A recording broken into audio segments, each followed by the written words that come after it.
Hello, everyone, and welcome back to the Bracket Builders Podcast. I'm your host, JD Davis, and I'm joined by my best friend here, Kai. And today we're going to be talking about Lorwyn Eclipsed spoilers. So the full set is now released and revealed all in one week. We kind of had spoiler season blow right past us, but we have the whole set. So we went and gathered a whole bunch of the cards that we think are worth talking about, and we're going to talk about them here today. But Yeah. before we get into that, Kai, how you doing today? Yeah. Yeah, I took a yeah. nap. You took a nap? Great. Yeah. I didn't. I had a long day today, but it's gonna be even longer. You guys may notice in a later episode I'm dressed in the exact same outfit, and it's because I'm doing two podcasts back to back. We're doing this one followed by another one that will be released at a later date. But yeah, I mean, hey, you have more than one outfit. It's fine. sure, sure. Maybe I'll get changed, do a little costume switching. So, what do you think about Lorwyn, man? I think it is a cool plane. Mm-hmm. That's the word I was looking for. Mm-hmm. Uh the set could have used more. Yeah, so hmm, I feel like trying to pack both Shadowmoor and Lorwyn into one kind of hard. I think this set is really taking a couple of beatings. I think if Lorwyn leaned more into the whole Lorwyn Shadowmoor thing, I would like it a lot more. Uh, because it felt like, It's kind of just everyone's best friends type of thing. yeah, it felt like they kind of got the aggregate of Lorwyn and Shadowmoor and kind of jammed it all into one. It's so hard for them though. Like, how do you even do this? The original Lorwyn and Shadowmoor thing, the whole concept was based around blocks, right? Like they did, oh look, Kind of, here's yeah. one release, and then the next release, and they all tie together in this third. And they Well, don't do that it, kind of release anymore. yeah, the original run was what, Lorwyn Lorwyn, Shadowmoor, Eventide? Eventide. I think it's Lorwyn, No, Shadowmoor, no, Eventide, wasn't it? Oh no, it's no. It's four. Lorwyn Eventide. Yeah, Lorwyn Eventide, Shadowmoor, Morningtide. Morningtide. Yeah, yeah. So like, I get what they're going for, but I think they kind of squish it too much. The art in this set is unbelievable, though. Probably Yes, some of the best art in any Magic set ever. Uh, but definitely. I mean, not to say that art has been good in the past, but this set oh is yeah, like particular for really good art. The yeah fact that they the wanted to show off how good the art was shows you how good the art was. yeah yeah. I think that's definitely the thing that's gonna be remembered for the most is just the dozens Probably. and dozens of beautiful pieces. But my opinion, and this is going to be fairly unpopular, is I think this is another Aether Drift. Uh, I don't know. That is a statement, all right. Okay, so let me explain how my thoughts. I am a lot higher on Aether Drift than most people are. Keep that in mind. I like Aether Drift too. I I'm think just saying Aether that Drift is a was a statement. great set.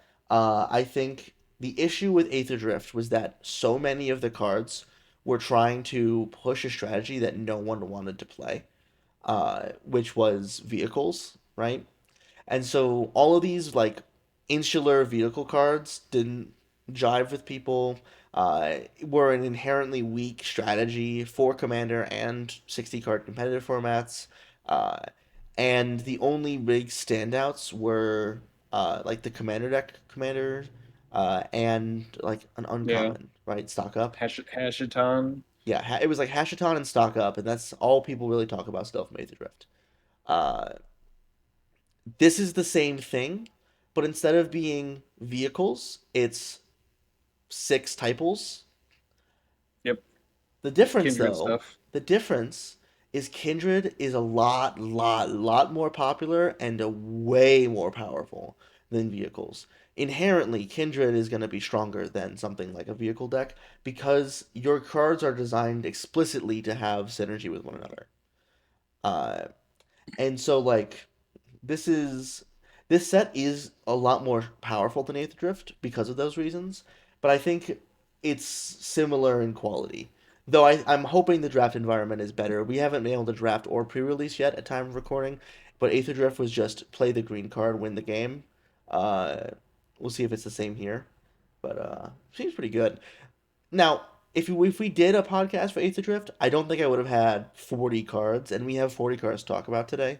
So I might just be biased, I guess. I don't know. I just think Lorwyn is a cool set. I think it's fine. I think it's better than Spider-Man for sure, but I don't think it's better than like Avatar or Edge of Eternities. So, but yeah, so let's get into the cards. We got a lot of stuff to get through today, so might as well get started. All right, so first up we have Hexing Squelcher. This is 1 in red for a 2/2 Goblin Sorcerer. This spell can't be countered. It has Ward, pay 2 life. Spells you control cannot be countered, and other creatures you control have Ward, pay 2 life, and it's a 2/2. Woo, okay. So, what do you think about this one, Kai? Because I have a lot of thoughts. Um, Spider Punked, but better. Yeah, this card is I don't know why they made this one, to be honest with you. It's definitely being a little bit overhyped, but it's just mostly because I think this card is stone cold unplayable in brackets 1, 2, and 3, and I think horribly it is horrible for the metagame of CEDH. And bracket 4, this is gonna be annoying. Because like in bracket 1, 2, and 3 even, it doesn't really do anything. Your opponents aren't countering that many of your spells, right? Like, unless you're playing with somebody who consistently is just jamming counter spells all day, this isn't going to do anything. It's just a 2 mana 2/2 that might deal 2 damage to your opponent. And that's nothing. 2 Blue damage decks is. be What? damned. Yeah, I mean, blue decks be damned, but. Like, are you playing Veil of Summer at our level of Magic? No, but I have. Yeah, but like, I know, I'm just like, it's just such a weird. People are going to be really disappointed in how expensive this card's going to be if they buy it for their cheaper deck. Like, they're not as powerful deck. But in CEDH, where the metas are entirely determined right now by non-creature stuff, where you are doing either like, you're playing Thassa's Oracle, sure, but it's you're not winning with the creature be staying around and doing things. You're winning when that trigger goes on the stack, right? So like having interacting with creatures is kind of useless in the current meta. You don't really have creatures you need to kill, except for like Drannith Magistrates and stuff. And so all the interaction is skewed heavily towards stack interaction. And this basically just says your stack interaction does not matter. I'm gonna win the game now. And I think that's kind of I a boring design. I think this is gonna make people play more bounce stuff rather than actual removal. Yeah, maybe. I mean, this is a I would love to my opponent play this, thinking they could like keep their spells uncounterable, and then I just like flood maw their guy and take 2 damage. Because like I said, like 2 life is nothing. This is the ward is flavor text here. I think it's here to give you something to do. It's better in 1v1 where ward 2 is like ward pay 2 life is actually matters, but in a 40 life format like Commander, that's just flavor text. What if I make 17 copies of this and then you target anything and you die? That's true. If you make 17 copies of Hexing Squelcher, then you will kill us. Actually, I'll cast this one and that blue card that we're going to review coming up Yeah, yeah, and yeah. make everything into this, and so that way you target anything, you lose 40 life. Okay. Yeah, that's fun. That works. Uh, yeah, so overall, I think this card is like fine. People are gonna talk about it way more than they need to. And I think it will wind up being on the ban list in a year. Really? Yeah. For Commander? In my opinion, either they ban this card or they ban Thoracle and Underworld Breach. That's what I think. I I think that's crazy. I don't. I think this is just whatever. We'll see. I mean, we have to see the how it actually reacts, but I think this is gonna do enough in slot that people are gonna want this band. And when I say people, I don't mean like the commander masses who always want anything that kills them banned. I mean the people who play CEDH like webcam tournaments every weekend and go out to events and all that kind of stuff. Yeah, yeah. I think they're gonna be the people who want this thing gone. And last time that happened was Flash, and they got rid of it for them. Uh, so makes sense. Next up is, in my opinion, the most impactful red card. One of the most impactful red cards from the set. This set is very good for red. A lot of good stuff for the red decks here for Commander. This is True. Scuzzback Scrounger. One red for a 3/2 Goblin Warrior. Beginning of your first main phase, you may blight one. If you do, create a treasure token. And then it's a 3/2. Uh, New mechanic here for the set: Blight. It's a Blight one. You put a -1/-1 counter on a creature you control. So it is -1/-1 counter strategies. Yeah. Or in this case, it's just giving you a downside for producing the mana because they feel like they need to do that for red. But Right. If this is the only creature you have to put it on itself if you want to make the treasure token. yeah, this is really nice. I like this a lot. Also, you don't have to put it on. You can leave it. You can just it's a May. You can just keep your 2 mana three Correct. two if you need that. But yeah, one of there's a lot of texture to the blight mechanic. We've never really had anything like this before. Uh, we've done one -1/-1 counter stuff, but not to the extent that Lorwyn's doing it. Picking Blight is Echo, which is keyword.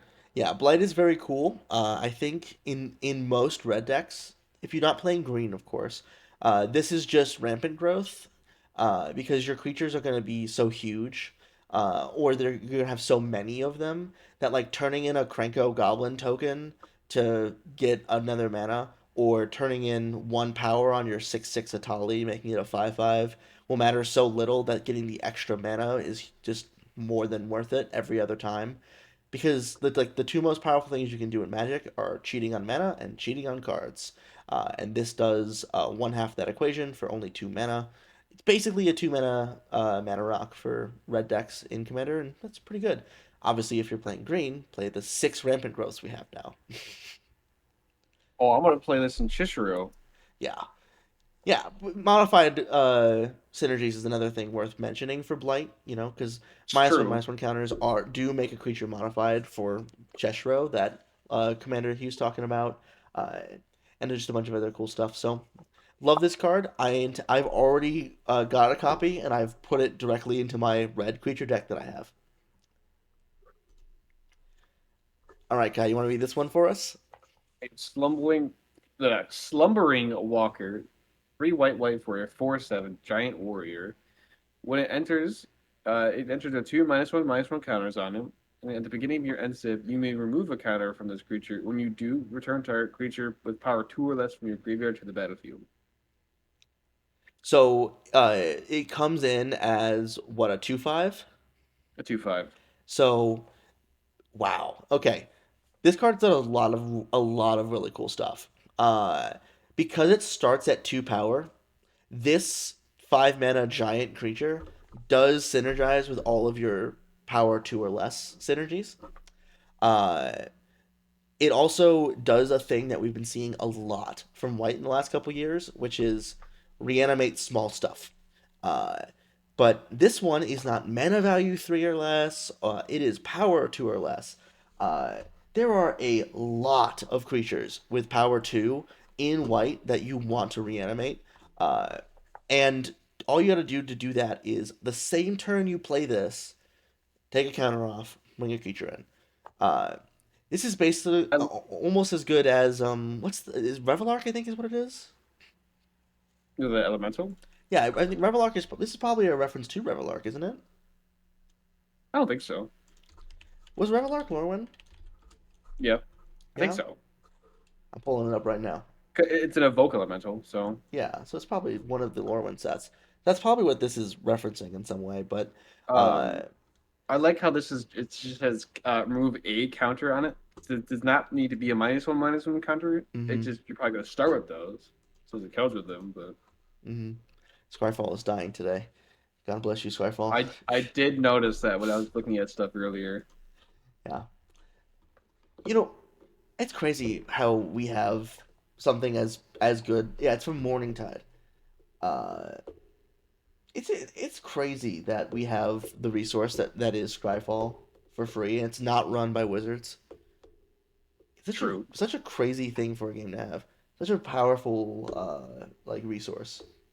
Yeah, so this is basically it is like a Revelark, right? You're paying 5 mana to get your two power creatures just based on the card itself, right?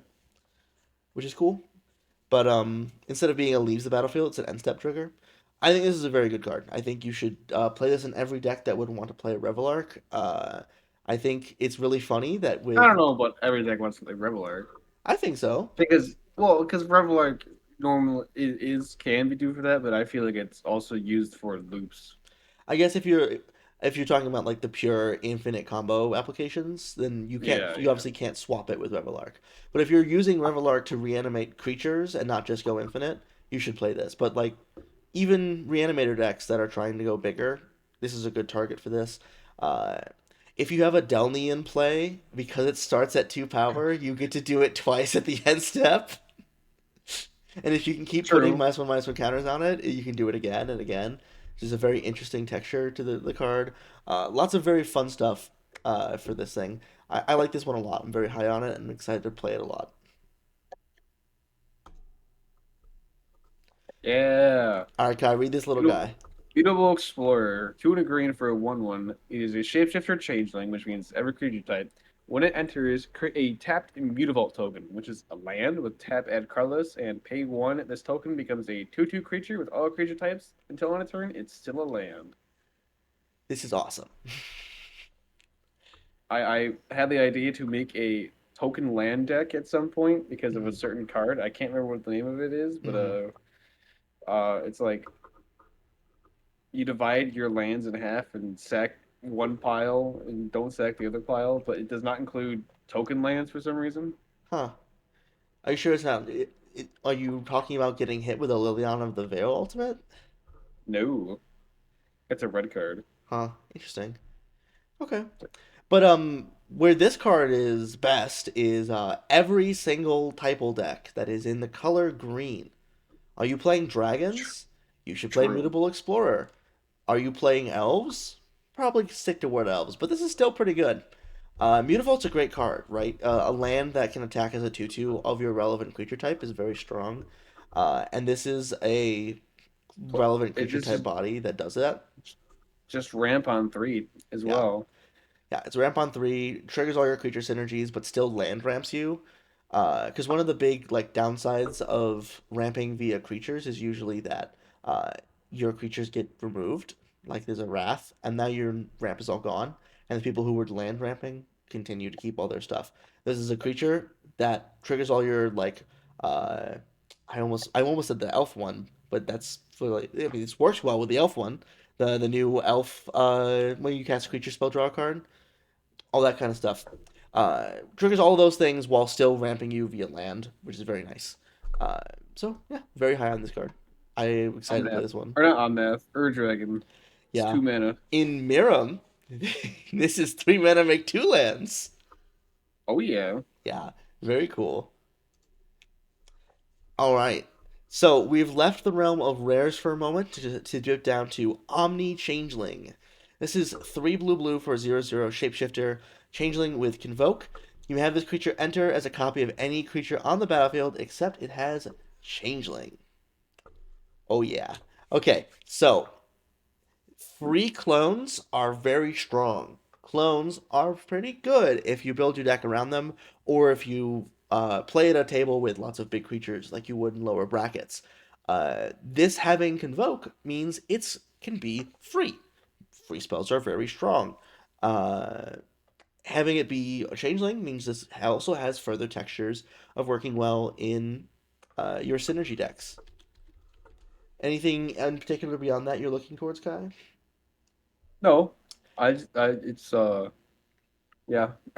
I I want to point out that this set's clone is odd, so the Gyruda Apocalypse has been delayed by at least one set.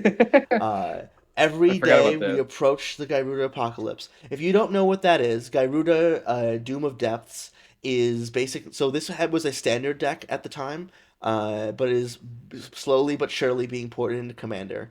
and it's basically a companion, or you can play it as your commander, obviously, because it's legendary, that cares about even mana values. And when it enters, everybody mills four, and then you get one creature from among the milled cards with even mana value. So what people do is they just chain Gyruda. They play Gyruda, they mill four, they hit an even clone, put the clone into play, copy Gyruda, keep it going.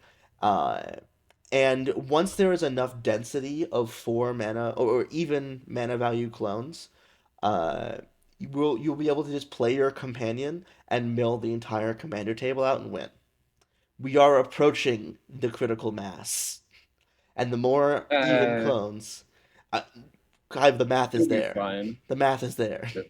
It'll be fine. I think it's just really funny. I don't think it's gonna be super overpowered. I just think it's hilarious that there's gonna be this deck in Commander that you can sneeze and suddenly the game is over from the command True. zone. Having commanders that just cast the commander and the game is over is really funny. I mean, we've had it forever, right? We've had Godo, which requires no extra work and doesn't require them to make more cards, right? Uh, but yeah, I think the Gyruda Apocalypse is one day closer to being real, and it's very funny that it was skipped by Lorwyn, so that's nice. All right, can I take this one? Yeah. Prismatic Undercurrents. Green and green for an enchantment with the new another new keyword, Vivid. When this enchantment enters, search your library for up to X basic land cards, where X is the number of colors among permanents you control. Reveal those lands, put them under your hand, and shuffle. You may play an additional land on each of your turns. Okay, so we had this one in here for one of your decks. So you want to explain which deck that is? Well, I didn't realize it put them into your hand, but Oh, they go to hand. yeah, they go to hand. Oh, I also missed this. Oh, it's a lot Amazing. worse. That is a lot It's a worse. lot Uh, worse. I have a 4 mana ramp deck that ramps with 4 mana green cards on three to play a 6 mana card on four. And we read this as I ramp two and I get to play an extra land Mm-hmm. that turn as well. I think that would be too that'd have to be a rare at least. Yeah. So, hmm. Yeah, so I was watching someone else talk about some cards, and they definitely said this card puts them on the battlefield. Uh, and I just didn't notice that they read it wrong. So keep in mind, guys, Crazy. these cards go to hand. This card is for draft and not for us. Sorry, moving on. Okay, okay. Whoopsies. This is Springleaf Parade from the Commander product. This is X green green for an enchantment. When this enchantment enters, you make X 1/1 shapeshifter tokens with Changeling, and creature tokens you control have tap, add one mana of any color. So this is the Dryad card. What was that one? Awaken the Woods? Yes, Awaken the Woods. Yeah, this is Awaken the Woods, but instead of making land creature tokens, you make typal creature tokens. So just like Awaken the Woods, if you're playing a deck that cares about putting a lot of a type of permanent into play, in this case, we're thinking like elves, humans, Kithkin, whatever green X typal deck you're playing, dragons.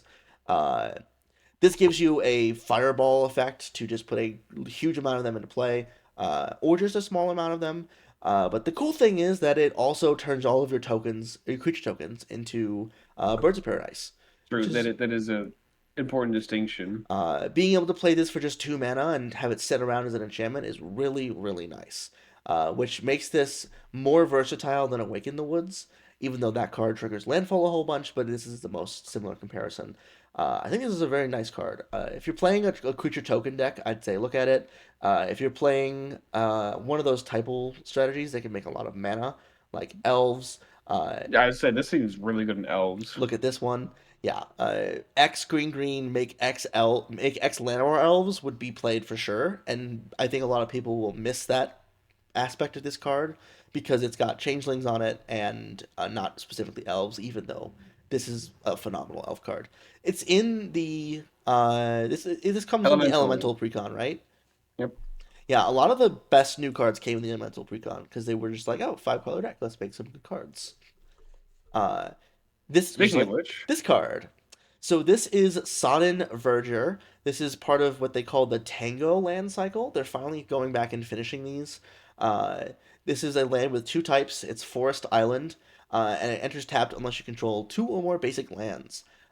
A lot of people forget to put these in their decks, myself included. But these are phenomenal budget lands. Even the newer printed ones are really good because you're gonna play basics in your cheaper mana bases. They the Hmm. the black green one that was just printed in Edge of Eternities is actually going into the Blight precon too, Oh, with perfect. new art. Yeah, it's clear that they intend to just keep pumping these into the commander precons, and they're making these new designs, quote unquote new designs, just to fill out mana bases. I Uh, don't even remember which ones are left. I think it might be Boros. I think Boros needs one still. No, they did Boros. They The did Boros.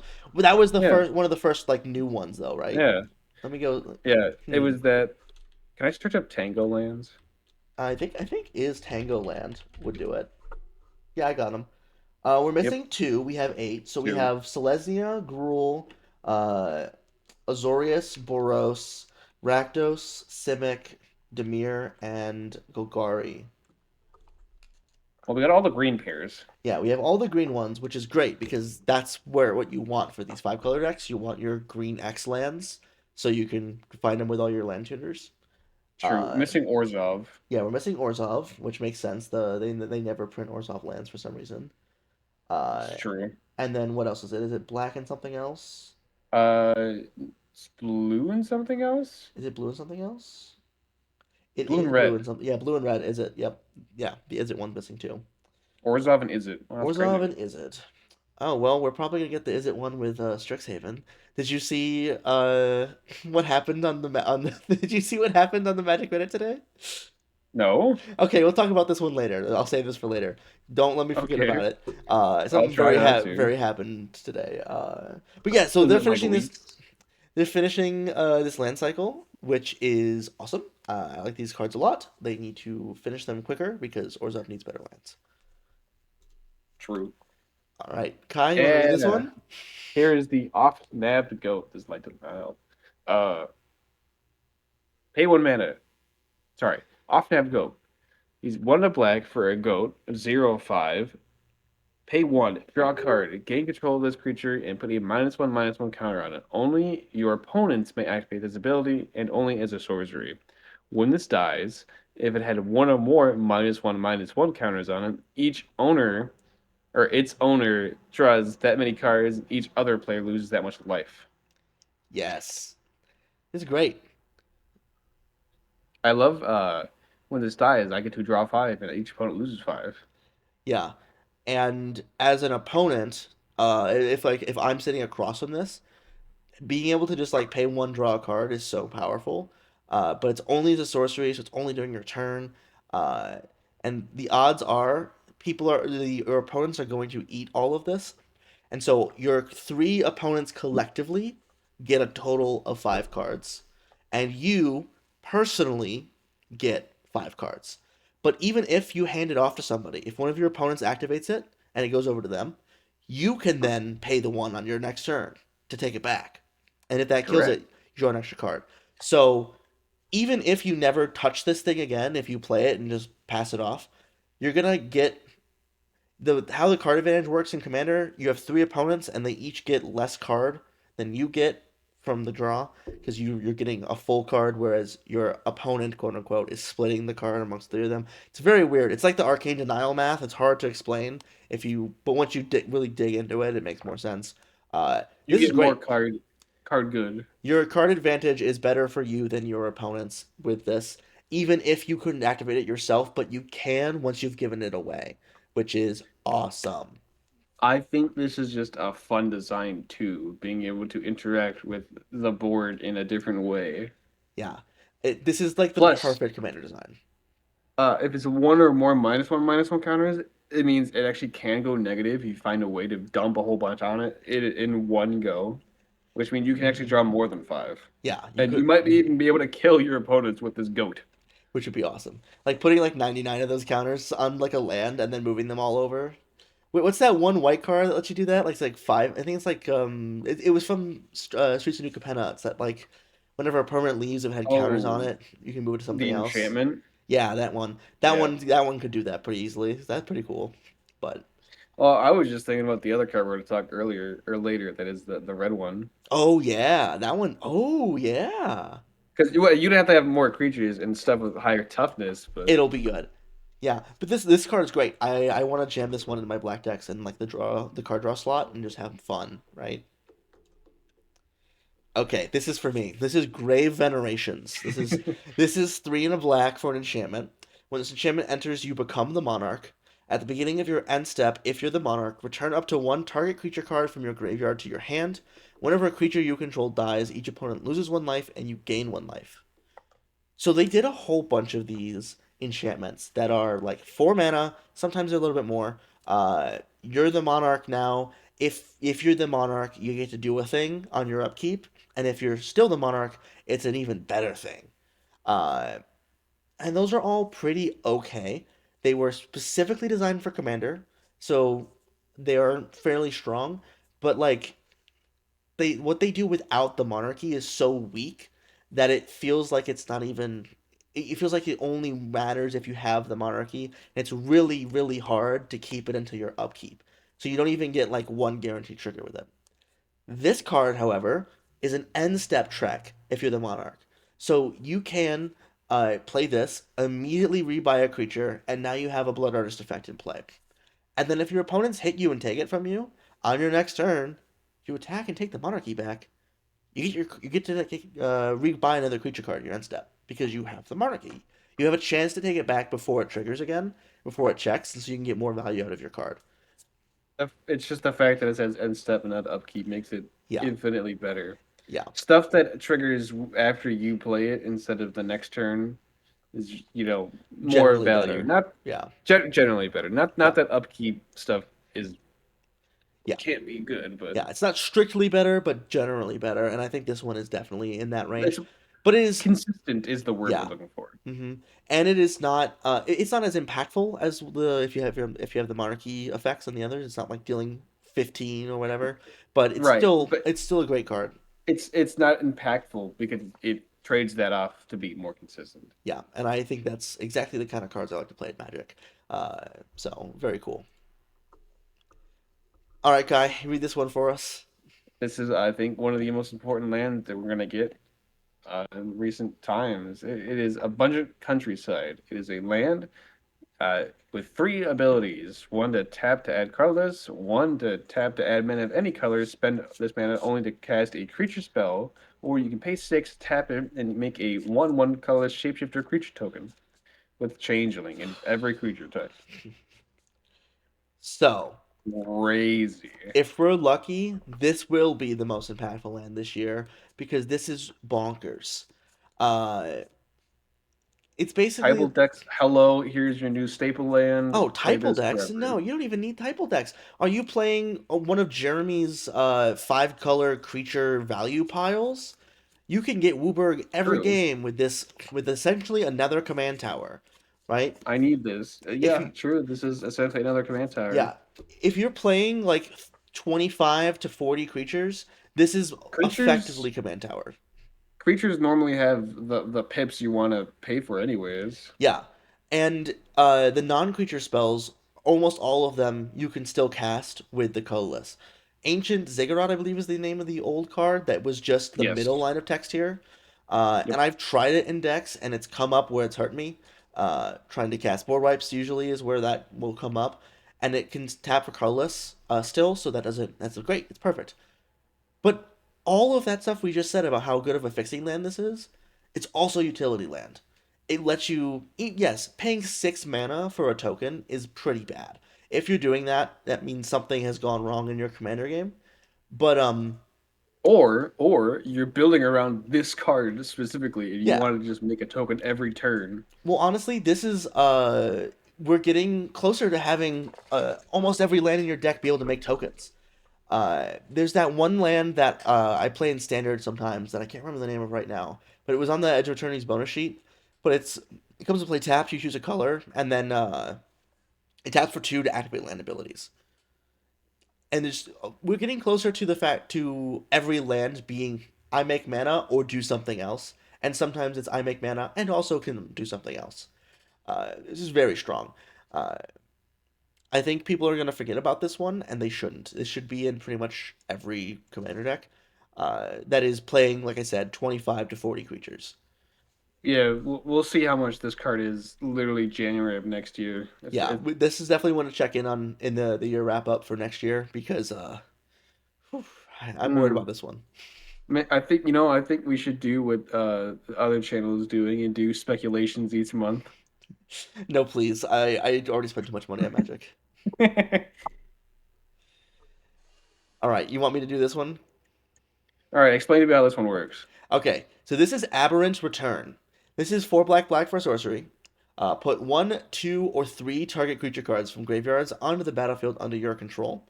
Each of them enters with an additional -1/-1 counter on it. Okay, so this is, you know the card Persist. Correct. So Persist is 1 in a black, return a non-legendary from your graveyard to the battlefield with a -1/-1 counter on it. Now Yep. take that I wonder if card, that card's gonna go up. take that card. I don't think so. Time, Take that times card, three. cut off the non-legendary part, let it hit any graveyard, and now staple three of them together. And that's how this card works. So, but do they each enter with only one Only minus one one minus one minus one minus counter? one counter. It is when I first read it, I thought it Okay, was they enter with one, two, and then three -1/-1 counters. No, that's how I read it first as well. no. Uh, it would have to say for each of them enter with an initial 1/1 counter for each target or whatever for each creature that entered this way, right?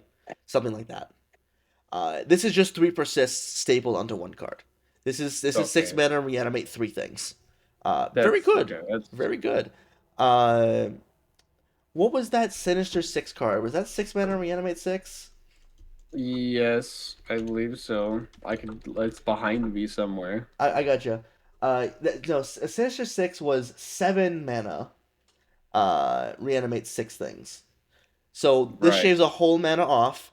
Uh, and Sinister Six is only your own graveyard. This can go to anyone's. That's what's so nice about this one. This can pull from everybody.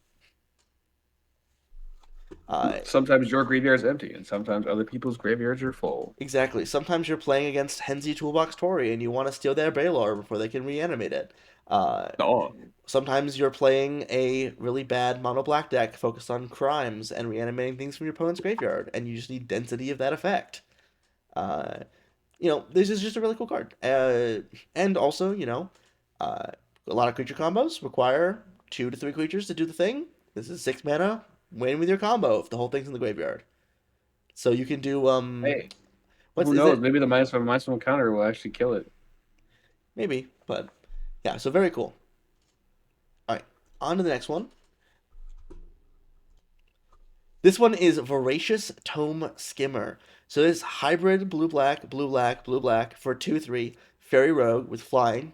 Whenever you cast a spell during an opponent's turn, you may pay 1 life. If you do, draw a card. This is Hmm. ridiculous.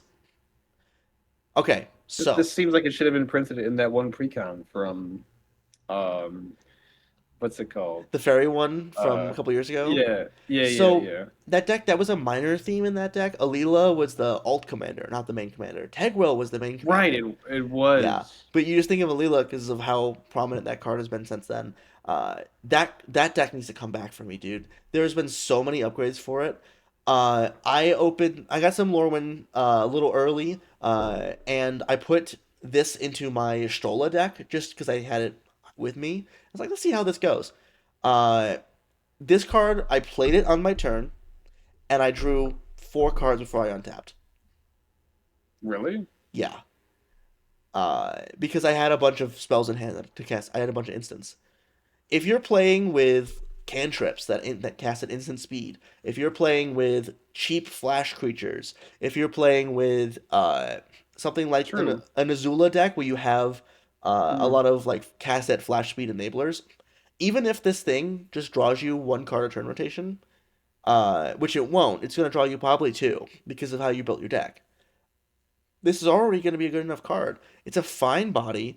It's hard to cast. That's the one issue with it, I think, is it's the hybrid pips. You gotta have I three don't mana. think so. You gotta have three colored pips, so you can't like have Oh like yeah, colorless mana to do it. You can't like turn one Soul Ring, turn two this, right? right. Yeah, Uh, but but you know, I think the downsides are so minor, and the fact this is an uncommon is crazy. This card's so good. Uh, uncommons just get more powerful without realizing yeah. Uh, our play group is gonna specifically hate this card because I'm putting it everywhere. it. But I want you to take a moment. I am team change the hybrid mana rule.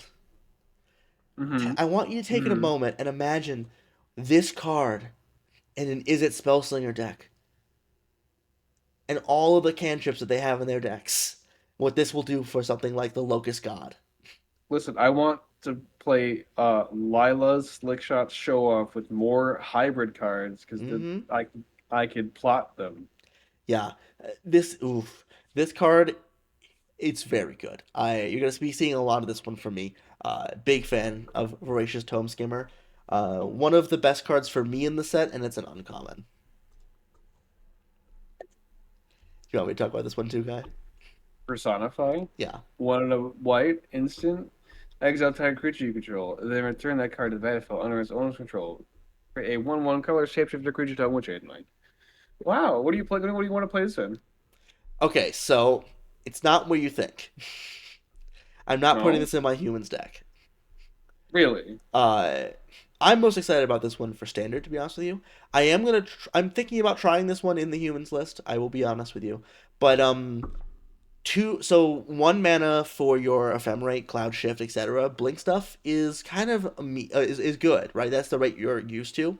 The two mana blinks people don't play as much, but there's less blink cards than you think there are. Most of them are more expensive effects, like 3 or 4 mana, or like big full board blinks. The True. single target flicker my thing at instant speed. That's the key part here. At instant speed is hard to come by because they know how good that is, right? If you're playing something like Aang Swift Savior or something like oh, what's that one? The new card from the set that comes in and just counters something if you remove a counter from it. This just lets you reset your creatures, flick your stuff at instant speed. It lets you keep your evoke elementals True. if you have the extra mana to play with it. Instant speed blinks are good. People know this. This is a 2 mana instant speed blink, which is the normal rate for those things. We got spoiled by Ephemerate, Cloud Shift, and the other one. I never remember. Uh, but this is a 2 mana one that also gives you a 1/1 body. So it gives you further value for your extra mana, where the other ones are just one extra mana. So it's just very strong. It's just a better in slot inclusion than those 2 mana ones that do only the one blink. That's why I feel like it's worth talking about. I Power think it's a good creep. card. Yep, it's I think it's power a good creep. card. I think it's a great card. And if you ever find yourself in a deck that is trying to blink things, that also happens It's to have typo strategies, then congratulations, you've won the lottery. This is the best card for you. I'm sure that exists. All right, All next right. up. All right. You want this Elvis one? for Claimer. I mean, Chomping Changeling. 2 to green for a 1/2. It is a changeling. When this enters, destroy up to one target artifact or enchantment. Wow, it's so crazy. I can't believe I have my elf that is not an elf anymore, so I can play it in other type of decks, even though I was going to play that one anyways, because it's a creature and I play a lot of creatures. I think it's gonna be like a $6 uncommon once the prices You think settle so? down, just because of how many people will need this card. If you're playing a green typal deck, put this card in your deck. You need to play more removal anyways. This is very good. Elvish Reclaimer is yeah, Elvish Reclaimer is in like a No, Reclaimer, I think I'm crazy. I know I it's, think Reclaimer's right. I can't remember. Oh no, it's Reclamation Sage. That's what it is. It's, yeah, Elvish I'm Reclaimer thinking of a different. is what does that one do? Too many similar names. Reclamation Sage Oh, effect for any color uh, is for every type of deck. that's the land sack one. Bring a land back. Yes, Sakalang will get 2 lands, right? Oops. Yeah. No, second land, go get any land. Anyways, Yes, yes, yes, yes. Reclamation Having Sage is a what I was reclamation talking about. sage for any type of deck is very Any, strong. any, any. So, uh, but once you start thinking about the typal synergies you play this in, this is a 2 mana 1/2 that does this in Ur Dragon. This is 3 mana get destroy two artifacts and enchantments in Miram. It does a lot of different things for one card that I think is very strong and just great. It's a typal deck it's a card you're gonna see till the end of time. Yeah, probably. All right, I got this one. This is Kinscayer Sentry. It's a 1 and a white for a 2/2 Kithkin soldier. It's got first strike and lifelink and more text. Whenever this creature attacks, you may put a creature card with mana value X or less from your hand onto the battlefield, tapped and attacking, where X is the number of attacking creatures you control.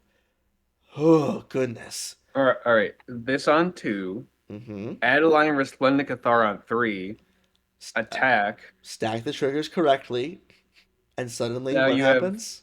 you put a 4 drop into play, tapped and attacking, Yeah. And imagine a world where you're playing the mobilized creatures from Tarkir. or that too. Or any of the other tapped attacking when you attack creatures, of which there are many of them. Uh, this card is ridiculous. Even if you're not playing it in a deck that is focused on going wide with tokens, which is where you should be playing this. And if you're just playing this in a fair, like I play my creature, I attack you with my creature style commander deck, this will get this will let you just cheat on mana so easily, and it's in white. It's a 2 mana value card, so it synergizes with all of your little guy reanimator stuff. It synergizes with your Delnies. Oh man, It does everything you want for a white card. It's so good. I'm gonna have to rebuild Ishin. Yeah, this is gonna be in every Ishin deck. It's gonna be in every Delny deck. It's gonna be in every Soldier's deck. It's so good. Very The good fact that card. it has first strike and life thing is crazy too. Yeah, so this was they took two old Kithkin cards and stapled them together, is what I've been told. So in original Lorwyn, there was a Kithkin deck that played a 2 mana 2/2 Kithkin with first strike and lifelink. Period. That was all it had. And there was a different Kithkin that I think was like 3 or 4 mana that did this, but only for soldiers. Uh, and now they stapled them together and made it 2 mana, which is just insane. That's crazy. Yeah, this card is very strong. Play this in your decks if you're attacking with creatures. Yes. Here's its best friend. This is kin binding. This is a 3 white for an enchantment. Creatures you control get plus X, where X is the number of creatures that enter the battlefield under your control this turn. At the beginning of combat on your turn, create a 1/1 Kithkin. So, clearly, the Kithkin want to be in a dex with lots of creatures going very wide. If you're playing something like an Adeline or a Caesar or any of the mobilized cards from Tarkir or any of the go wide creature token decks, this card is Craterhoof Behemoth. This is Yeah. phenomenal. I put this into my Caesar deck, the Fallout Commander, that every combat puts 2/1/1s into play. So this would be 3/1/1 bodies every turn, so it's +3/+3 for 5 mana. Very good rate for that kind of effect. Very nice. The fact that this also gives you a body is ridiculous. The fact that this This also I pumps out a body every turn. this I swing. No blocks declared. I play second harvest. I get a bunch of tokens and you die. Or, I get to play my favorite card that you love so much, Call the Coppercoats. Or that And too. just put 15/1/1s into play, and then, Anything that can make tokens yeah, when attacking, basically. yeah, very strong. All right, Kai, you want to read this one? It's a fairy. It's a 2 and a blue. Glenalendra Guardian, Fairy Wizard, 3/4. Flash flying. This creature enters with a -1/-1 counter on it. You pay 1 and a blue. Remove a counter from this creature.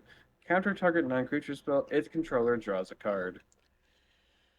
All right. So, what do you think's better, this or Glenalindra Archmage? Why do fairies have like the mantis legs? Lorwyn fairies are weird. They're like bug people. I never really noticed that. Anyways, Mm-hmm. I think, well, because you have to pay one to and sacrifice it, right? And then it comes back with Yeah, it comes persist. back with persist once. So the difference between these cards, Glenlinger costs four, Yep. and but one to activate. So both of them cost five the turn you play them to play them and then counter a spell. Uh, the Well, difference I think between this is more of a gotcha because this has flash. So if you have five, you can Glenlinger do that also in has flash. response. Does it? I can't It remember. does, yeah. Oh, okay. Yeah, they both have flash. These are effectively the same card when it comes to countering one thing. Where they grow different, and also where they get different is Glenlinger dies and comes back smaller. Glenlinger Guardian gets bigger. It becomes a 3/4 instead of going away and having to come back weaker. Uh, and Again, it's also remove counter, so it doesn't have to be the yes, minus so one if counter. If you put mhm. other counters on it, you can able to remove it and continuously counter target creature spell, non-creature spells. And it's big enough that the 1/1 counter and the -1/-1 you've already it comes with can be proliferated a couple of times before you need to worry about it killing itself to proliferation. Uh, so this card I think is going to be way more annoying than Glenlinger Archmage for of several reasons, but one of them being just it's huge. It's a 3 mana 3/4. That's a phenomenal stat line. I know it comes in as a 2/3, but it's effectively a 3 mana 3/4 that counters a spell. Uh, yeah, it's like an arcane denial where your opponent gets to draw a card when you counter it, but that won't matter when what they're countering is your only wrath that gets you out of the terrible board state, right? Or It's the true. uh, this card is so good. It is phenomenal. Uh, Anything that is Hmm. playing lots of +1/+1 counters, like those Simic +1/+1 counter decks, should take a good long look at this card because it's very, very good. It's a phenomenal upgrade for the Tidus precon that they put out with Final Fantasy because Tidus cares about the creature just having a counter. So this can uh, do the proliferate draw card thing uh, with the -1 that's on it. Just I lots and lots think of homes. It's a wizard. I think I should play Solemnity. All right, I'm reading this one because you said that. Next up, we have Formidable Speaker. This is a 2 and a green for a 2/4 elf druid. When this creature enters, you may discard a card. If you do, search your library for a creature card, reveal it, put it into your hand, and then shuffle. Pay 1 and tap this, untap another target permanent. Holy cow, guys. So, I'm of the opinion that Tezzeret, the 3 mana one from Edge of Eternities, UE. is from EOE, is heavily underplayed because it should be in every Well, like mana commander deck because it goes gets your soul ring and then I untaps your soul ring. I think it's underplayed just because it's like 20, 30 bucks still. Yeah, and that's one of the reasons it's underplayed. And if this card is not in almost every green creature deck, the reason will be similar: is that it costs too much money. Uh, Yeah. this card is awesome. Decent stats for its body. 3 mana 2/4 is like the what we expect at minimum nowadays. Uh, it's got relevant types of elf and druid, but mostly elf. Uh, it does survival of the fittest as its ETB trigger, which is very strong. You discard any card. It does not have to be a creature. You can pitch an extra land to go find your combo piece. Uh, and all of that is already very nice. But then it also is a pay one. It's an untapper. It lets you untap a commander with tap abilities. It lets you untap your Soul Ring to go mana positive on the activated ability. It lets you untap your bounce lands to go mana positive. It lets you filter color from blue with tapping this to untap your second white source if you need Wrath. Something along those lines. This card does so much for one piece of cardboard, and in Commander, especially when you're not in like bracket 4 or 5, versatility is the most important part. If your cards are efficient and versatile, that's phenomenal. You wouldn't play a 1 mana 3/3 in Commander, but you'd play a 1 mana 3/3 with two other abilities, right? And this card is just does everything you want. Do you have anything more to add, Guy? Yeah, No, I think it's really good. yeah. This card's very good. I expect to see this one in a lot of decks for down to the end of time. All right, Kyle, you got this one. Oh, not another nuisance of the Flitterwing. One blue for a fairy rogue. It's a 2/2 flying. Enter with a -1/-1 counter on it. Paid two and a blue. Remove a counter from this creature. Whenever a creature you control deals combat damage to a player or planeswalker this turn, draw a card. This is Oh, awesome. standard. We have a lot of these effects of Biden of Thassa. Yeah, Yeah, the Bite of Thassa, Reconnaissance Mission, the Indomitable, uh, coastal piracy. Coastal Piracy, all that kind of stuff. These effects are very good in Commander. Typically, you want to play them in decks full of evasive creatures or decks that go very wide. This is an evasive creature that also has the effect stapled onto it.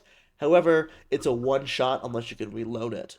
That said, I think it's still worth playing as a one mana 1/1 that at one just once per game you pay three into it to draw four or five cards because it's I don't still know. it's just a one drop. It's just a one drop. It's the cost of Oh no, inclusion that is so yeah. low.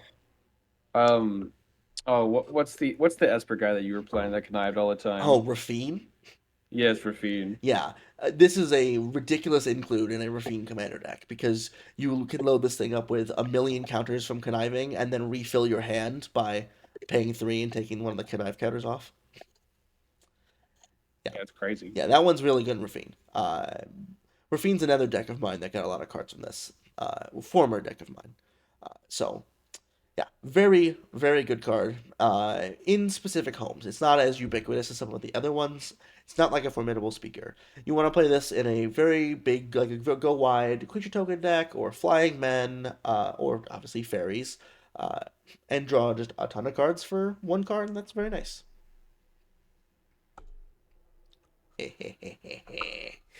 All right, this is Dream Harvest. This is five blue black hybrid for a sorcery. Each opponent exiles cards from the top of their library until they have exiled cards with total mana value 5 or greater this way. Until end of turn, you may cast cards exiled this yeah, you may cast cards exiled this way without paying their mana costs. Interesting. Normally they say cast spells or play cards. Cast cards You threw me off. you can't play lands. Yeah, you can't play the lands, but that's fine. This is Big Itali. This is Itali. This is a tally, yes. It's Tali, but it's in Demir now, and it also can get better. So one of the quote unquote fail cases for the Atali thing is you flip and you cast like three ramp spells and a Soul Ring, right? Or you're like, oh, I hit your Opt and I hit your Soul Ring and I hit your Swords to Plowshares. That's still good, right? But this having that clause of mana 5 or greater, the way that this works is if you have someone who's playing Spellslinger, right, and you cast this, and you can hit Opt, Preordain, like hit four one mana value cantrips, and then the next spell you hit is uh, another copy of Dream Harvest or like a 7 mana spell. Uh, you get to cast all of them, all of those four ones, and the super big expensive one you hit. If you have a table that is playing highly optimized decks like bracket 3 and 4, a lot of cheaper stuff is going to be in these decks, and you're just going to go boom boom boom boom boom boom boom. I doubt that the 7 mana spell is playable in CEDH. They However, might try it when this comes out, but however, if you ever had a chance to resolve this somehow, like if there's ever some commander that you could play that's already competitively viable that makes this card cost like 3 mana, oh my god. In a format full of cheap, fast mana, this is crazy. Crazy.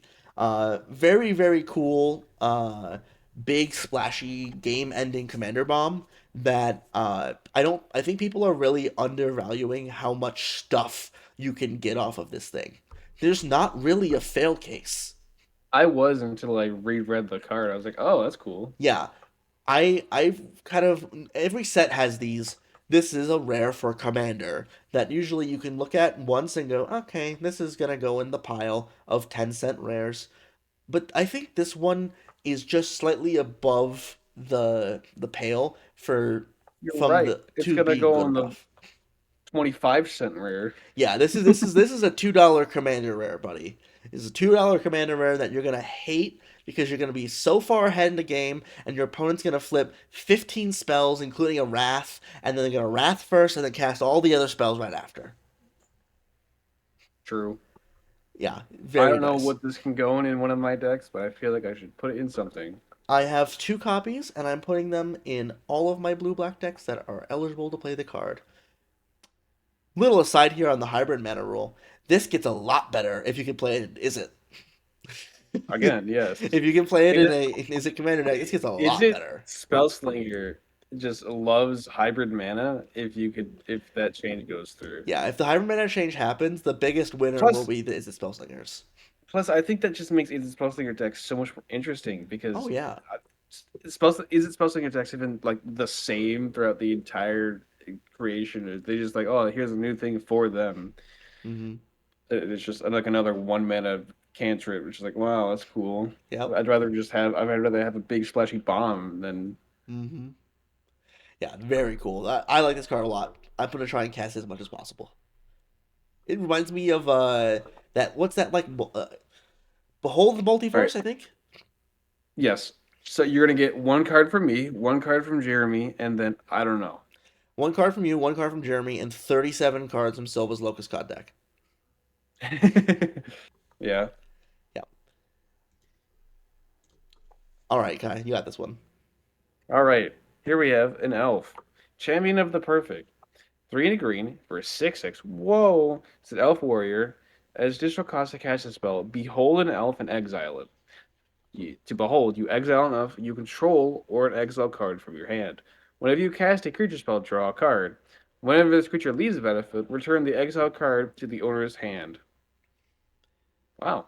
It's a higher setted what's the elf whatever the elf was to draw cards. I can't remember the two Yeah, green so green 2/3. creature spell that draws cards when you cast creature spell is very good.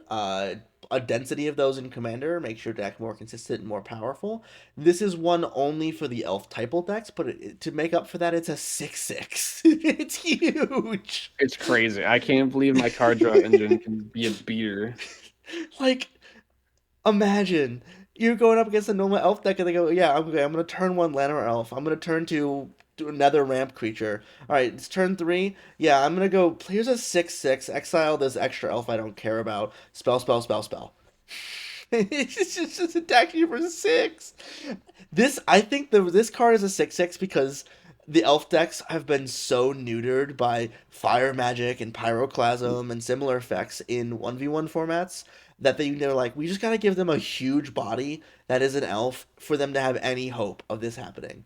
For elf decks to ever have any chance in those formats. And then in Commander, a 6/6 is like the lowest power toughness where I'd consider the creature big. This is big. Format 6/6 is big. Uh, I I like the behold mechanic. So yeah, this I is think this a is also really cool. a very cool way to akin to the champion mechanic of Mm-hmm. old without having to go back to said champion mechanic. Because champion Though sucked. important distinction here. If you Since it is an additional cost to cast a spell, if his spell gets countered, you do lose whatever you behold. Yeah, you don't get it back because it's been countered, and the return the card to your hand clause is attached to the creature when it's on the battlefield. It's like that Fiend Hunter thing where if you kill it before it takes your creature, your card's gone forever. But it's Yep. like on the stack. It's very interesting. It makes sense, but It's not going to happen very often, but it might happen at someone's pre-release. yep. All right, so we've reached our first legend of the set. This is Brigid, Clatshan's Heart. It's 2 and a white for a 3/2 Kithkin warrior. Whenever this creature enters or transforms into Brigid, create a 1/1 green and white Kithkin creature token. And at the beginning of your first main phase, you may pay green, and if you do, you transform her. She flips into Brigid Doun's Mind, still a 3/2, still a Kithkin soldier. She taps to add No, X. What the was the one? Sorry. soldier. Sorry, Yeah. it's Uh, warrior. oh, so from a warrior to a soldier. And then she taps to add X green or X white, where X is the number of other creatures you control. At the beginning of your first main phase, you may pay a white and flip her back. Uh, they put Guy's Cradle in the command zone. Why'd they do No, that? you can only do it the turn after. You're right, I'm sorry. They put better Gaia's Cradle in the command zone. Yeah, I don't know about better guys Yeah, no, I cradle. think It is this card definitely is I up. think this card is good. I think it is worth mentioning. Like some of these other ones we've mentioned, if you're doing a very big go wide green or white deck, you have to be both green and white deck. It was worth playing. This is a cool commander for Kithkin, yeah, though they don't really have that good of a mechanical synergisticness.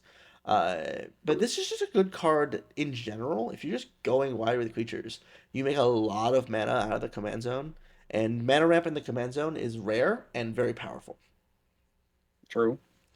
Uh, Also, I think if there is almost no world where you're going to be flipping her back from the backside to the front, which is unfortunate because a lot of these flip legends, the cool parts of their design is that I want to flip it back and forth to get both of the effects. Whereas this one, it feels like the only reason you'd flip it back and forth to get more bodies is if you got wrathed, but in that case she's dead, right? So you just be replaying her. Yeah. So if you somehow had her indestructible, that's the only reason I'd imagine. And even then, I think I'd still rather have the mana. So It's other oh, it creatures, is so it other doesn't creatures. count. Okay, okay. So it is a little bit worse than the triple green elf one that does count itself. Circle of Dreams Oh, druids. I didn't realize it was X green or X white. It's not. Yeah, no, it's not You have to and. choose. Yeah, you do Yeah. get to choose, but being able to tap for like 10 white is very interesting. So very cool card, very unique. Lots of mana ramp in the command zone. Very nice. All right, so we're not talking about all of the elemental incarnations from this set. There's a full cycle of five of them, but not all of them are good in Is it Commander. five? I thought it was more than five. It's five, five in the main set. There is a second cycle in the Commander deck. Uh, Oh, I'm not talking about those ones. yeah, there's only five of the evoke elementals. So this is Anyways, Wistfulness. Three Simic, so that's two hybrid mana for a 6/5 elemental incarnation. When this creature enters, if green was spent to cast it, exile target artifact or enchantment an opponent controls. When this creature enters, if blue was spent to cast it, draw two cards, then discard a card, and it's got evoke for hybrid green blue. So this is a one mana cheaper Mole Drifter that then makes you discard a card instead of just drawing two, and it is nowhere near as good as Mole Drifter to Blink. However, a 5 mana 6/5 that comes in, exiles an artifact or enchantment, draws you two cards and discards a card is very, very good. Uh, I think this is a creature you're going to want to cast for its full rate in your Simic creature deck. And if you have to evoke this one, it's just because you need to get something out for cheaper. But having that option is very cool. I think this card cool. As you said, the incarnations you can't really blink them this time because you have to counts the mana spent to cast them. Hmm. So, but I'm gonna put this card in Lannis.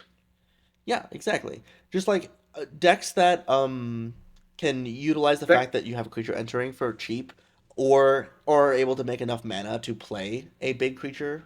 And 5 mana is cheap. 5 mana is cheap for five foot is if yeah honestly like five and below isn't even that much anymore. yeah. If they printed a card that was just 5 mana, 6/5 ETB, do all the stuff this thing does if you cast its two modes, it'd be phenomenal. People would be playing it all the time. It just this is only a Simic card. I wouldn't try this in a 3 color or higher Yeah, deck because you need to that's get those pips. the problem with these elementals this cycle is that I think they kind of have to be in the whatever Yeah, the 2 color they're in. wedge. So Yeah, yeah. whatever guild they're in. This one, But however, I'm not as sure on for that statement. This is Vibrance. This is three hybrid Gruul for 4/4.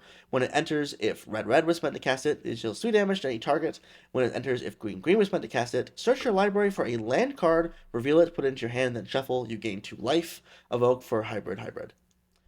So 2 mana, go get any land from your deck and put it in your hand is the rate for that effect. This Yeah. creature has that as one of its payouts, and then more text. Uh, so this one I think can go in something like I would be happy if I played if I like in Henzi if I dashed this out for and only got the green one, or only got the red one because 3 damage to any target is enough to kill a lot of things in Commander. Not everything, Well, but enough. Henzi can get both with the first cast because Yeah. Henzi on three, this on, or Henzi on two, this on three, which it would be Hmm. reduced by one to be four total mana. And if I pay red, green for that, then Sure, that sure, would be sure. both. Yes. But I was more speaking to like if you have to spend like black mana on the colorless pips, I Yeah, wouldn't yeah. be as upset about it. Uh, as long as you get one of them. This one is the other card. I'm not as happy with getting just one of them unless I'm evoking it. This one I'm happy either way. It is smaller than the Simic one, which is funny considering it's Gruul. It should be bigger. But True, I didn't think of that. yeah, but it is. It's because its effects are better. The deal 3 damage to any target Yeah, is that's nice, probably why. and the tutor is very strong. The tutor is very good. You just gain some extra life too. So it's this is just Sylvan scrying on a creature body that costs green, and it does more things if you have more mana, which is very nice. All right. Air is the one we referenced earlier with the goat. Soul Immolation, three Yeah. red sorcery. As an additional cost to cast this spell, Blight X. X can't be the greater than the toughness among creatures you control. No, the greatest toughness among creatures you control. Soul Immolation deals X damage to each opponent and each creature they control. Man, they just keep printing good wraths. I just saw a short of this Oh yeah. with a Tree of Perdition. Yeah. Mm-hmm. You tap Tree of Perdition to exchange life total. Now, hey, if they never got touched, it's a 40, and it's the Mm-hmm. highest toughness. So now you can deal 40 to your opponents. Yeah. That's a real funny thing you can do with this card. There's a lot of textures to this card. So, like we said, Blight is a very cool mechanic in general for all the different ways that it works with older synergistic cards. But I think people are thinking too much into this card and should realize how simply good this is. Chandra's Ignition is the same card. Yep. 5 mana, sack my thing, deal damage equal to its power to each opponent and each creature You you don't even control. second. Yeah, I mean, like you blow your own thing up. Uh, this is the same card as Sounders Ignition, but you can keep your giant thing and put all of those -1/-1 counters on a random token you have, because you don't have to blight onto your biggest thing. If you have a 10/10, you can and a 1/1 Llanowar Elf that helps you cast that 10/10, you can pay 5 mana, choose 10, put 10 -1/-1 counters on your 1/1, which will obviously kill it, and then nuke one-sided board wipe all of your opponents. This is going to be a problem in the lower brackets as a 5 mana one-sided wrath. People are this card's very good. I think this one is going to go down as one of the best cards from this set for Commander. It's really hard to compete in the Wrath space in red because Blasphemous Act is so good with just 1 mana Wrath. Yeah, Uh, it's so cheap. but this is so you have to really make a red player want to Wrath for something that isn't Blasphemous Act, and this is definitely in that ballpark. The fact that it doesn't hit your own creature is so crazy. You could be the biggest threat on the board Well, and cast this Wrath and win. it's because the downside is you get to play your own creature. Yeah, one thing. It's I not, know. it's not okay. I mean, like in your Voltron deck, you're gonna be playing those stupid little utility creatures that make your equipment cost not zero. Blight onto that and wipe the board and kill all your opponents. In your big creature deck, you're gonna have your ramp creatures and your big creatures. Kill one of your ramp creatures, wipe the board, kill your opponents, keep your own things. It just, yeah, people are gonna hate this card. We're gonna play a lot of it though. I'm gonna die to this from Jeremy so often.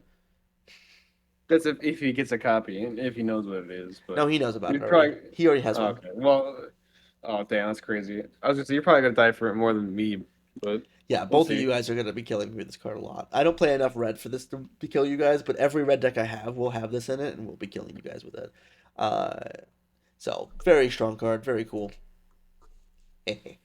This is Morning Tide's Light. 3 and a white for sorcery. Exile any number of target creatures. At the beginning of the next end step, return those cards to the battlefield tapped under their owner's control. Until your next turn, prevent all damage that would be dealt to you. Exile Morning Tide's Light. Okay, so I am super, super excited about this card. I think we talked about it briefly in the cards that's right after MagicCon last year, where they first spoiled this. Uh, I but think we did. Yeah, I think we but did. to go over it again and why I'm so super excited for this thing. This has so many textures to it because of the way that they worded it. Exile any number of target creatures, so it's not just your own. It can be all of your opponent's creatures and not yours. Uh, it could be just your creatures right before a wrath. It could be various things. Uh, then they come back at the next end step. So if you blink your own things, you can use it to reset all your ETBs, get all that value from these cards again. If you use it for your opponent's stuff, they don't come back until the end of turn. Uh, and then until your next turn, you prevent all damage to be dealt to you. So if you blink your whole board, and they come back and play untapped, but you don't have to block because you're not gonna take any damage because they can't hurt you. It Oh, they come just back tapped. right. They come back tapped. Right. Yeah. Yeah. Yeah. That was the other part of it. They come back tapped. It just there's so many textures to this card. It's super cool and super versatile. Uh, I'm very excited to play this one. I honestly think I might even be able to get this one to work in standard as just a 4 mana like fog. Blink your whole Probably. deck and fog is pretty nice. But yeah, so very cool card. Very excited to play this one in a lot of my white decks. Play it in your blink shells or your defensive focused commander decks. Kai, what's this Ah, card? here's the one that we were also referencing earlier. It is Mirror Form. Foo, 4 blue for an instant.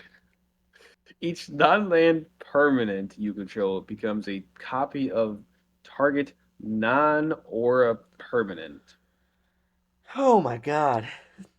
Does not say till end of turn. The tokens count. The tokens transform into whatever you want. It's an instant. It's Correct. it can copy lands, it can copy anything. Imagine, Kai. Be with me here for a moment. Imagine a world where you have the card Field of the Dead in play, and then you make a bunch of tokens from Field of the Dead, and then you Hmm. pen spend 6 mana Yeah, yeah. and make all of your crappy tokens into Field of the Dead Uh-huh. or Soul Ring or anything that is relevant at all. It doesn't like remove them and they come back into play. If you're like playing one of those decks that's accumulating a ton of foods, clues, treasures, all of them, one of them, any of the junk, those like just I want to put as many rectangles on the table as possible kind of decks, and then anyone plays a big creature, you're like, all right, cool. My entire board's a Tali now. I mean, that one would suck because your creatures would all die. But you can be like, No, okay, no. Oh, yeah. yeah, you The can be like, legendary cool. rule. My But my board is boom. My entire board is now Quantum Riddler. I will draw a card. Hey, look, I draw 45 cards.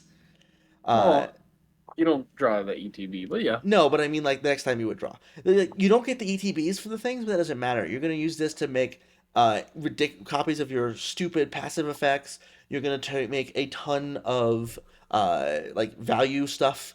This is a very fun and silly card, and the most powerful things you can do with it are so stupid.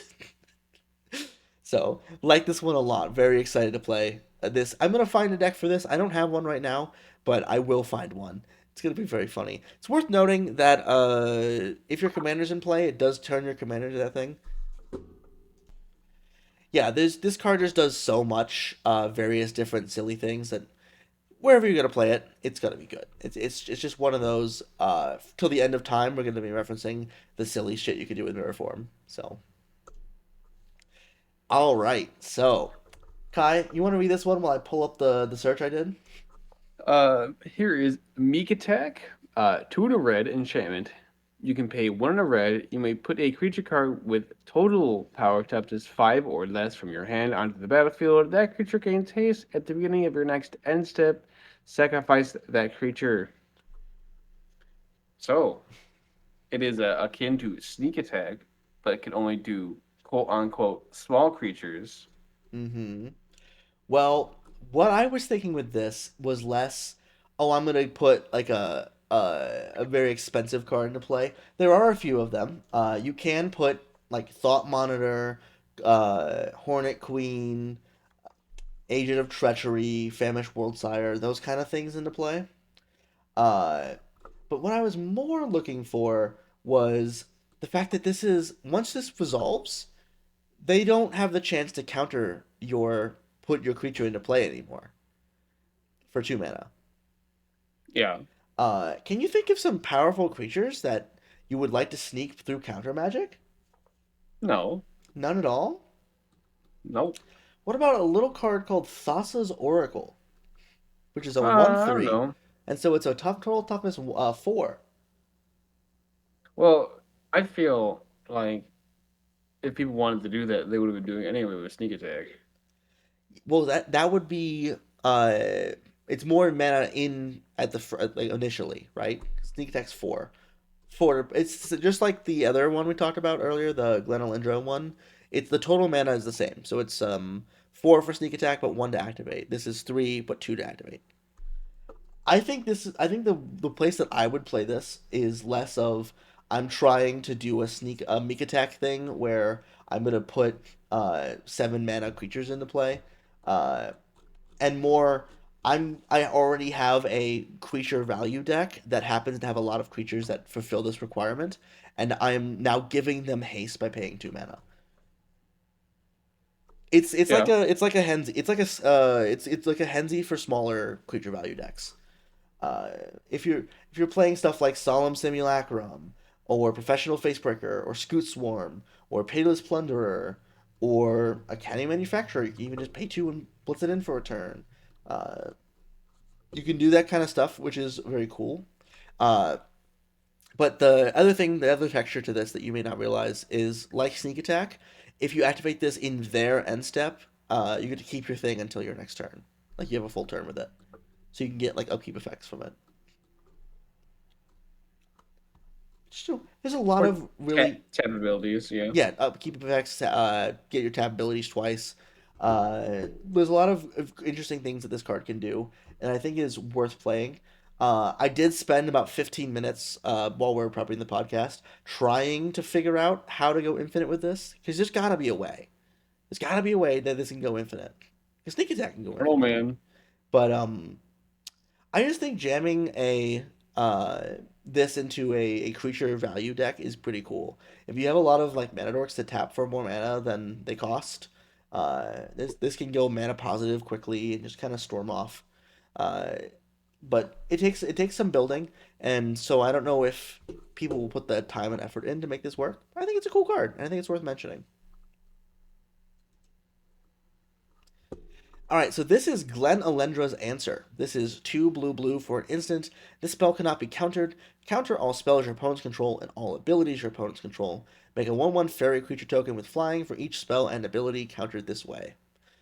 So this card is pretty meh. 4 mana for a counterspell is beyond the rate we want, but getting a body is cool. Uh, Notably, this one can't be countered back, which is nice. And additionally, it can hit abilities. So it's like Whirlwind Denial in that way. It's like Whirlwind Denial, but it gives you bodies and can't be countered for exchange for 1 more mana. So Like it's cool. Whirlwind Denial and Summary Dismissal. Yeah, and Summary Dismissal. So very cool card. I think this will be fun in like bracket 3. I think this is a solidly bracket 3 card because in the lower levels of play, there's not enough things going on for you to want something like this, and at the I don't, higher levels of I don't think play, you're gonna get many fairies out of this. I think you're gonna get like three maybe, but no, the world I imagine for Glenlinder's answer is 2. Like if your opponent has a like when you cast a creature spell, draw a card effect, and also a creature, so you could like hit the creature and the trigger. If your opponent's playing an Eldrazi, you can hit the Eldrazi cast trigger and the card itself. That kind of thing. If you ever get more than two, you're True. very, very happy. If this card can consistently get 3/1/1 bodies for this, I would say this is a phenomenal card. But I think you're gonna more often than not just get one thing and be happy that you have an uncounterable counterspell. So, but yeah, so I think its hard's fine. It's worth noting for bracket three. All right, Kai, you want to do a flip legend? Here we have Eridu, Carrier of Dawn. 3 white for an elemental god, 5/5. As flying a lifelink, creature spells you cast have convoke. At the beginning of your first main phase, you may pay black if you do transform Eridu into Isalu, Carrier of Twilight. It's still a 5/5 with flying a lifelink. Each other non-token creature you control has persist. At the beginning of your first main phase, you may pay white if you do transform Isalu. I just realized it's an elemental for that commander deck. Oh, you didn't realize that? Yeah. Giving your elementals Yeah. convoke in that deck is not okay. Yeah, persist. Because You still gotta, the persist side is play also this. broken, but the convoke side, it means you if you have enough elementals, you can just like get a mana discount on all of them because you're making the extra Yeah. bodies and stuff. Very cool. Yeah, this card's awesome. This is probably the most interesting commander I think from this set. Uh, One of the most, yeah, this to is us at least. yeah. But the reason we have it here is that I think it's just like kind of generically a cool card for white Yeah. black strategies.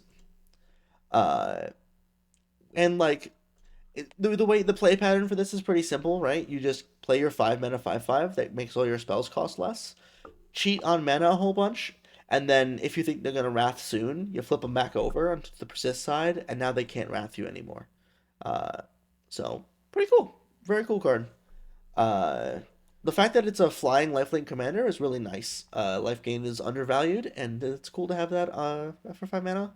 Beyond that, nothing else is jumping out at me about this. It'd be a really fun commander, and we'll probably build it for the channel.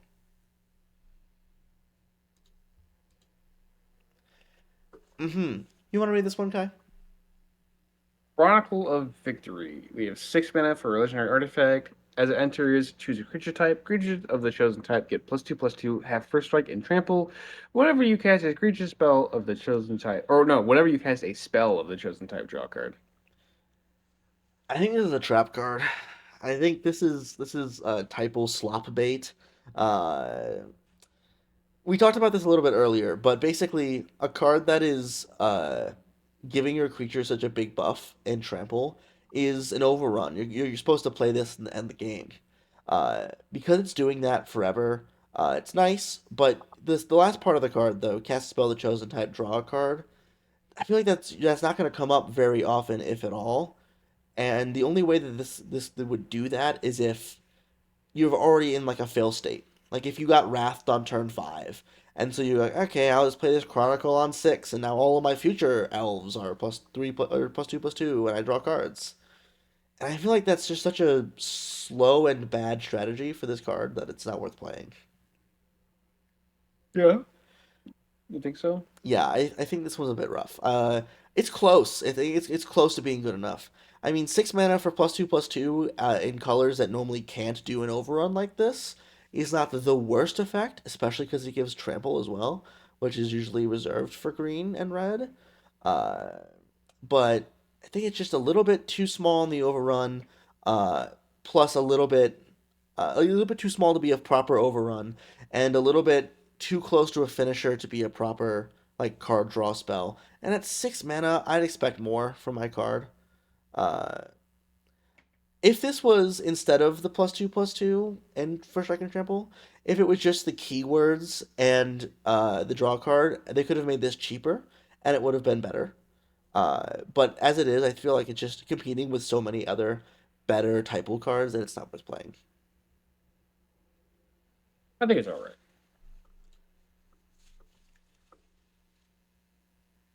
All right, this is Bitter Bloom Bearer. This is black for a 1/1 fairy row with flash and flying. Beginning of your upkeep, you lose 1 life and create a 1/1 blue and black fairy creature token with flying. So they took Bitter Blossom and they stapled it onto a creature. With But Flash. yeah, what do you think about this one, Kai? Uh, Easier to remove, so it means it's worse. No, I'm joking. No, no, no, I think that is actually legitimate. It is easier to remove, and so it is actually a worse card than Bitter Blossom. However, it's so hard to get a 2 mana make a guy every turn card in Commander. Most of them are like tap abilities or whatever. This just kind of does it for free. And it having flash is nice because it means if you have it in the late game, which is you never want to draw your Bitter Blossom in the late game, but if you draw this late game, you can hold up interaction, and if you don't need to like fog a big attack or counter an important spell, you can use that mana to just develop your board a little bit more in the later game. So this is an example of a good in the early, a good early, and a good late with a fail state that is still worth playing. Uh, so this card's good. I mean, it's gonna be expensive. It's gonna be powerful. So play it in your token decks. Well, I don't know. I guess if Bitter Blossom has been that expensive for so long, this one will probably be expensive as well. Yeah, I mean, Bitter But Blossom's a $25-$30 card. I think this could be like 15 to 20. So yeah, cool card. we'll see. All right, so we have reached the cycle of Convoke Typal cards. This is a very strange cycle where they're almost all sorceries. There's one creature and one enchantment, but it's one per color. So we're going to start with Winnowing here. So it is 4 white for a sorcery with Convoke. For each player, you choose a creature that player controls. Then each player sacrifices all creatures they control that do not share a creature type with the chosen creature they control. So this is another of the series of when you pick a wrath for your deck, make sure it's one-sided. True. Uh, They've been printing a lot more of these one-sided ones. Basically, if there's a wrath happening in a modern commander game, the game should probably be over right then. Uh, with the exception of like Blasphemous Act and like Damn and those kind of cards, most wraths nowadays that your people are playing are only my stuff is here and all your stuff goes away. And this is no exception to that. This is Convoke. So one of the upsides of the one-sided wrath is you get to one-sided wrath and then kill your opponents with your now able to attack creatures. So if you have to convoke this, then you don't get to attack with those creatures. But at 6 mana, this is the normal rate for a normal wrath. So that's fine. And the convoke means you can do it earlier if you need to do it earlier. You choose the creature. So And mhm. and the sacrifices gets around to indestructible and hexproof. Yeah, it sacrifices. You pick the creatures that they have for it. So it's very versatile. There's chances that this card backfires. This is most similar, I think, to like the +1/+1 counter wrath, where it's like, oh yeah, destroy all creatures with no counters on them.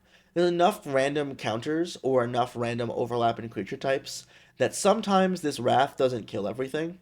But I think that's enough of like the when this goes well for you, it's good enough that it offsets that slightly bad thing, and it does push out another wrath slot in your typal decks specifically. You wouldn't play this in like a random creature typal deck, a non-typal deck rather. So cool card, like it a lot. I intend to test this one out in my humans deck. We'll see if it stays. Like I said, it could backfire a bit. Read this one, guy. Here we have Selfless Safe Right. 3 green for an elf warrior 4/2 with flash and convoke. When this creature enters, choose a creature type. Other permanents you control of that type gain hexproof and indestructible until end of turn. Yeah, so like I said, it's a very strange cycle. I didn't even realize this was part of it until Kai pointed it out. You Ah, get to keep your other elves. why is this not a changeling, man? Why did it have to I be an elf? I don't. If I this don't was a know. changeling, this card would be so good because it's It would be mythic. sure, but I mean, I don't think it's mythic good. I mean, it'd be like commander good. Uh, as an elf card that wants it cares a ton about typal stuff. So you want to play this in a deck that cares about types. Uh, and so you do want to play this in a deck that's an elf deck. So this loses a lot of its value by being kind of not actually restricted to elves, but it feels like it's restricted to elves. And so it loses a bit of its versatility rather. But this effect is really good. Heroic Intervention for your whole board on a Convoke creature is very nice. But it's a creature type one. It's not just your whole board. So you want to play this in a table deck, but this itself is an elf, and you have to be very careful playing non of your type creatures in your table decks. So this card could have been one of my favorite cards in the set if they made it a changeling or made it a human. There's no humans on Lorwyn, so it should have been a changeling. But I don't know. Maybe they just didn't want dragons to have this at Convoke, you know? I think it's fine. Yeah, I think it's fine, which means it's not playable. We have so many of these keep my board alive cards that this isn't worth playing. Playing this in my warrior type. Anyways, Yeah. Now, if you want to talk about one that's worth playing, this is Harmonized Crescendo. 4 blue for an instant with Convoke. Choose a creature type, draw a card for each permanent you control of that type. This is very, very strong. If you have a lot of creatures, you can Convoke this for free.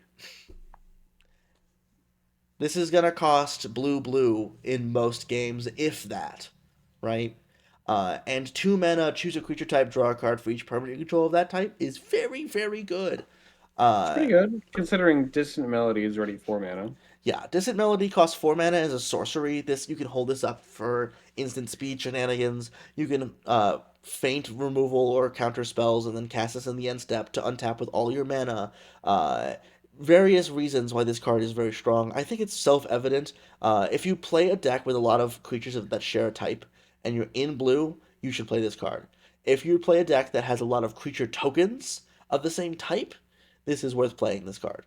Uh, Beyond that, obviously don't play it, but very good card for the table decks. And this is the best one of the cycle. Okay. It's Collective Inferno. 3 red for an enchantment with Convoke. As its enchantment enters, choose a creature type. Double all damage that sorcerers that you control of the chosen type would deal. Oh, a damage doubler. Convoke damage doubler makes me a lot more excited about this because typically damage doublers are kind of mad because they cost is usually your whole turn and they cost a lot of mana. Uh, But but we have one with Convoke already, and it triples but damage. isn't that like 8 mana? Yeah, Okay. but it I triples. Yeah, it does triple. You're right. I'm sorry. I think this card's great. I also think City on Fire is great for what it's worth. That's the one you're thinking of. Uh, I think this is a very good damage doubler. If you're again, provided you're within the typal space. We left a lot of cards out of this review because they are elf only, or Kithkin only, or Merfolk only. Uh, and we try to go for more general cards, but this is a typal set, right? And so there's got to be a lot of stuff like this, and this cycle of Convoke typal cards are all very nice. This will probably kill people in pre-release. Oh gosh, yeah, and limited this card's ridiculous because you're gonna be playing typal because that's what they want you to do. Uh, but it's cool giving some of the red base types the thing. People are gonna be really salty about this card in goblins though. Oh gosh. This is 0 mana in goblins, and you have enough creatures in play that you still get to attack. So, uh, all right, and the last one, both of this discussion of cards and for this cycle is Bloodline by bidding. 6 black for sorcery with Convoke. Choose a creature type. Return all creature cards of the chosen type from your graveyard to the battlefield. So this one is overcosted. The other effects like this are under cost or at cost, right? 5 mana for a damage doubler is basically what you expect to play. 6 mana for a wrath is normal for a funky wrath. I guess the blue one's a little overcosted too, but it's not super overcosted. At 8 mana, this card is borderline uncastable without Convoke. However, that's fine. We're gonna Convoke and cast this card and return my whole graveyard. This card's very nice for typal decks, right? But it's just a little harder to cast on its own, which makes it a bit worse. I think it's fine. I think it's one less mana than with the card with Liliana on it. I can't remember. Yeah, Triumph Rise of the of Dark no, Realms, or Triumph of that's the the one. yeah. No, because it's this is 8 mana, but Yep. yeah. So I like this one. I think if you get Wrathed and then like your next turn you play your commander and then you play this, that's feasible, right? Because then it's only 7 mana. I've cast a lot of 7 mana cards in commander recently, so like I'm not saying it's uncastable. I'm just saying it's very expensive compared to something like Bloodline Yeah. Bidding. But the difference is it's only you get your creatures back, which is crazy. So I Yeah. think I think the juice is worth the squeeze here, and this is very nice. But I think the blue one is just definitely objectively the best of this cycle because it just draws you a million cards and it's free. It's probably blue white. It's probably Then, blue, white, this one, red, a big space, then green. well, I was gonna say I think the red and this one might be tied, but this one's probably a little bit ahead of red. Yeah, I think this one is just a little bit better than the red one, and I think the green one is just because the green one is more restricted on its on where it can go. I feel like it's a little bit worse. It is very good in elves though. Like if you're in an elf deck, it's very good. So Oh yeah. Whoa. all right, and that brings us to the end of our Lorwyn discussion. But we have a little bit more to talk about, not very much. So we had a bit of a leak today. Oh, Uh, did we? Is that what you're talking about for yes. Reddit? So let me see if I can go pull it up. Uh, Magic rumors. Uh, so basically, somebody got onto the MTG Reddit, and was like, "Hey guys, I work at this printing company, and today I found a full sheet of thrown away printing plates. Isn't this cool?" Posting it as like a, "Oh wow, isn't it so cool that like I found this cool thing," not realizing that it is Secret of Strixhaven Commander deck printing sheets. Oh, hilarious. So we have only 4 of the new cards, uh, and we only have 3 of their I, text boxes. I see that. But we got a lot of the reprints. And this deck looks like it's gonna have a lot of cool reprints. I don't want to talk about any specifics about what's in here, just because this was technically a leak. Uh, I think this is different than some of the other like card spoiler leaks where people like steal shit from work. Whereas this is Yeah. like they just threw out a printing plate and this guy made a mistake. He's definitely lost his job already, unfortunately for him. But it looks like one of the Strixhaven commander decks because we're getting 5, right? We're getting the full cycle again. I don't know. I think we I don't are. think so. I thought we were. I thought we're getting the every all the classes. That's why we only got 2 I for don't. Lorwyn. I don't think that's my. I don't think that was confirmed. But I Oh, that would mean, suck. I mean, there was one for Tarkir for all the clans last year. So I mean, it would make sense that they would do five again. Right, and But it, I don't think that was ever confirmed. I guess. I mean, we're getting one Strixhaven deck and we're getting one Marvel deck, so but yeah, so it looks like it's gonna be is it big spells again? Just like the last time we did a Prismari commander deck. Because both Wow. of the cards that this deck cares about are big is it spells. Uh, but the one I don't mind mentioning is that the bicycle land for is confirmed to be printed here. The new one. Yep. So that's cool. The reprints seem pretty nice considering what the 6 cards we saw. We'll talk more about it in 15 set releases when it comes out in June. But yeah. So that's all we got today.